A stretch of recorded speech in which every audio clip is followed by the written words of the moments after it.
I'm kind of hungry, man.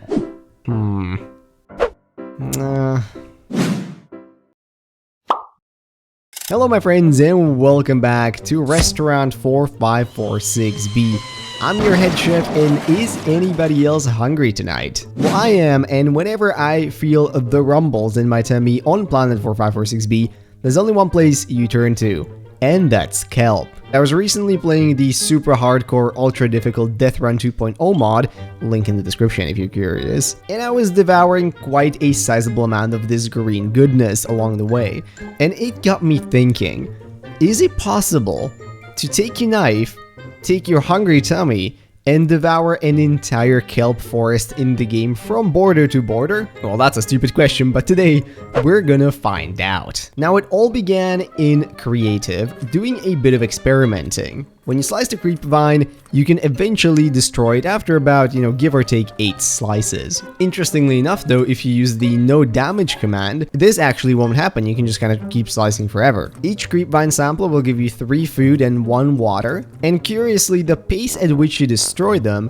actually seems connected to how much damage you deal. In testing, I decided to set my action button as my scroll wheel so that I could cut a little bit faster and easier. I got this one from the speedrunners, thank you so much, Salvener. And I also figured out that if you use the instagib command, you will actually slice down kelp in a single slice. Now, I won't be doing this because it feels a little bit like cheating, but I did also try experimenting with the heat blade, and unfortunately it doesn't really seem to deal any more damage than the regular knife, so we'll be sticking with the good old trustworthy blade. Now, with experimenting over, it was time to hop in, and because everybody always complains that I do these in creative and not in survival, guess what? We're doing it in survival, and because I'm afraid of uninstalling the Death Run mod while I have my other run in progress, we're doing it with the Death Run mod enabled. This is just a great idea. So my life pod spawned on this sort of shelf on the edge of a kelp forest, which is quite nice, but alas, we will not be eating this one. This might also be the most luck I've ever had in the game. A time capsule spawned right outside my life pod, and some absolute Chad actually gifted me a cuttlefish egg,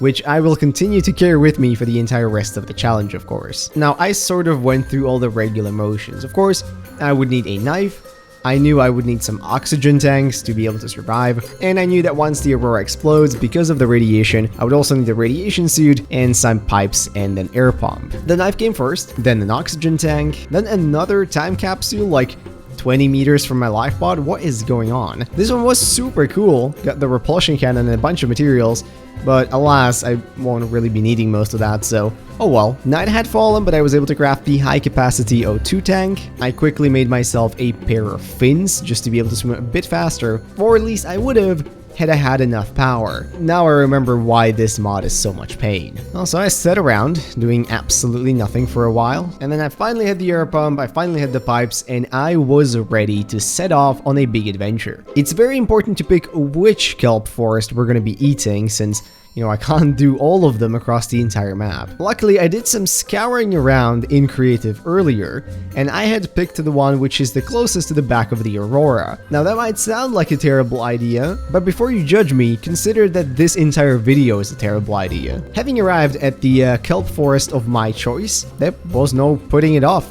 Swam down, and I started slicing. Now, as far as activities in Subnautica go, this might not be the most stimulating one, but it is definitely a filling one, and both my hunger and my thirst were quickly getting quenched. I was slowly progressing a little deeper into the forest, cutting into the chunkier and larger creep vines. I didn't really find a massive correlation between how many slices a creep vine takes versus how big it is. Sometimes the biggest ones would come down in just a couple of slices, while the smallest ones would take like the full, 7, 8, or 9. It is quite cool looking around even just now. You can see the forest slowly thinning out and some of it already being empty. The biome looks quite strange without any kelp, as you might expect, but the hardcore mod obviously made it quite annoying since I had to continuously surface slowly, keeping an eye on the nitrogen bar, and on top of that I knew that once the Aurora exploded, I'd be in for a heck of a bad time. At this point, a little reefy friend decided to join me. I cut down this grapevine so it's not in his way, and I think he was appreciative of that. You can now see glimpses of what I already left in my wake. It looks quite cool.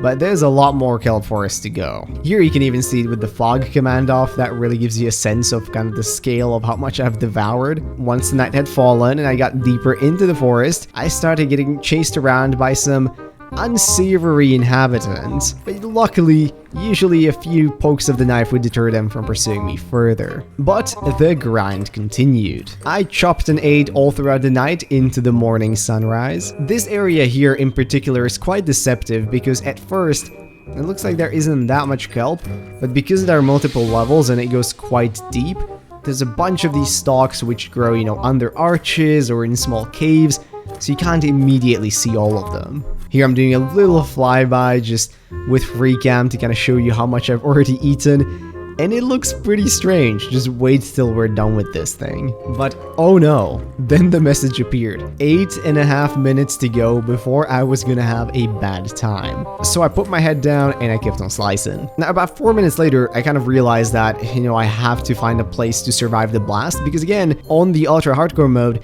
if I'm not at least 100 meters deep and, with some cover, when the explosion happens, I will be toast. I'll be torn to shreds. So I found the nearest entrance into the Jelly Shroom cave and plugged in a small system of pipes down there. And with about 10 seconds left, I finally decided to swim down and get myself into cover. Luckily, the explosion does not happen exactly when you hit 0-0. Also, was that another freaking time capsule? The ship went poof, I got slammed against the wall, but alas, I was alive. Unfortunately, everything else was now irradiated, including the surface. I tried retrieving my pipe, but unfortunately I was so close to the Aurora that already here everything was so radioactive, so I had to really rush to the top, grab pretty much everything as fast as I could, and as quickly as possible make my way back down because I could not survive that level of radiation for long. I knew that what I had to do was craft the radiation suit, so I swam right back to my life pod. I built that bad boy using,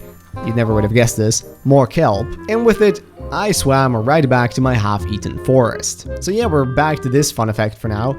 I did occasionally have to disable the fog just to kind of see how much progress I was making, but the grind and the eating continued. You might be curious at this point, how fast do these things respawn? Well, I'm not exactly sure, but what I can say is that in the entire time it took me to eat this place, none of the creep vines from the beginning had respawned, so they take a while. And after many grueling in-game days of doing nothing but cutting and devouring kelp, it was done. I ate my final piece. So ladies and gentlemen, here it is. This is what a kelp forest looks like when you've cut and eaten all of the kelp in it. If anybody wants to go into the comments and do the calculation for how many calories this would be, I'd be super curious. It is bulking season on the 4546B, but even I imagine this might be a little bit extreme. But for anybody else, I am of course still working on the ultra hardcore death run challenge. This is just a little something fun to sprinkle in between, so I seriously hope you guys enjoyed. And if you did, maybe consider leaving a like, commenting, or subscribing. All those would be very much appreciated. If you have any other dumb ideas like this, make sure to leave those down in the comments as well. And with that, I'm gonna wish you all a beautiful rest of the day, and I'll see you in whatever next video I make. Bye bye.